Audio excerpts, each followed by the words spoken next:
But how then do we criticize ourselves, that is considered body shaming? Well, allow me say this first before we go into that. Like I mentioned, this will never be perfect.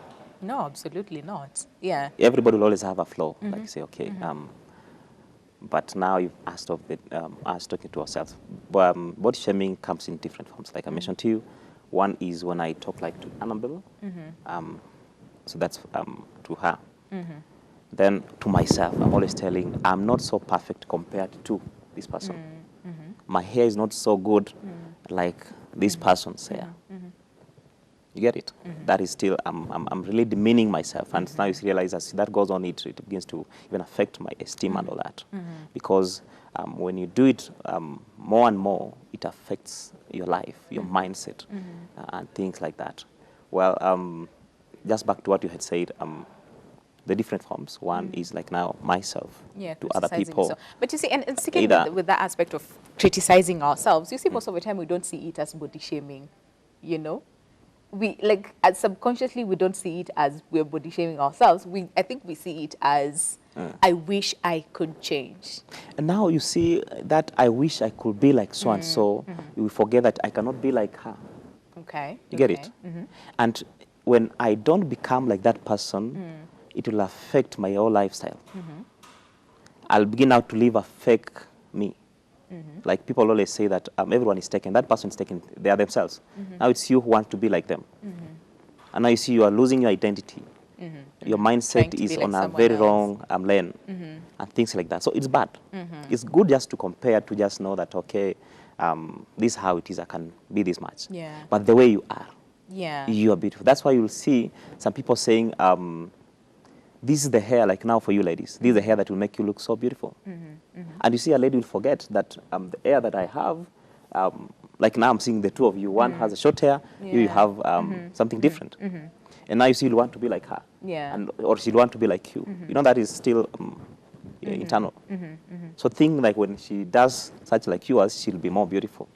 Now when you do like what she has, she'll be more beautiful. But is that we lose our natural selves. Yeah, I hear you, the aspect of then losing your identity. Yes, we lose our identities. But where do you draw the line, Annabelle, in terms of, fine, I understand my flaws. I understand maybe I have gained weight or maybe I have lost weight. I am not like my usual self. And what can I do to better myself as compared to just saying, oh, well, this is me. I embrace me and I embrace all my flaws, because it gets to a point where then we become complacent, and it's not good either for our health and our mental health as well, because sometimes people notice out there when things are not okay with ourselves. But us, with that aspect of preaching, embracing yourself and loving yourself, we're like, yeah, this is me. I love myself, flaws and all. But really, it's not good for your health, So where do we draw the line? I just want to understand that part. Maybe allow me just say this before she says something. We've just asked something. When you say, I embrace my flaws, what are these flaws? Because if you really, what are they? I mean, it depends. Different people have different flaws, example? For example, someone would say, let's say if they probably gone through an experience and either they've gained weight or lost weight, okay? They'll be like, this is me, I embrace myself.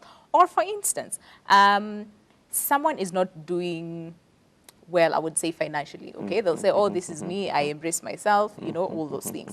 Or someone is not good with other people in terms of relating with other people, and then they'll tell you, yeah, but that is just me. It's either you accept or not, you see. It is creating a bit of chaos around other people, but they're saying, at the end of the day, this is me. You either take it or leave it. Why I had to ask this is because some people consider what they have as flaws when it is something somebody's admiring. It's true. And there's always something that someone would admire. Absolutely. Yes. But you see, you wouldn't know that someone else is admiring that unless they tell you, right? Well, now it brings us to what the people always say, beauty belongs in the eyes of the beholder. Yeah. Anne, you have to say something. Yeah, and the main thing is the self-talk, the positive self-talk. Yes, what for you to fuel your goals, yourself towards the goal, to whatever goal you have, it all begins from within, this self-talk. Most people, it is they have their own definition of beautiful. I wish I was browner. I wish I was darker. So if that is the conversation you're having with yourself, you're going to find a solution within yourself. And so the other person is coming to confirm it to you. Yeah. And that is when you're like, so I think it's time for me to do this. So it all begins with the self-talk from Self-talk. within. Yeah. So that is what you have to keep on working. You have to keep working on that. And how do you do it? Who do you surround yourself with? Are there people who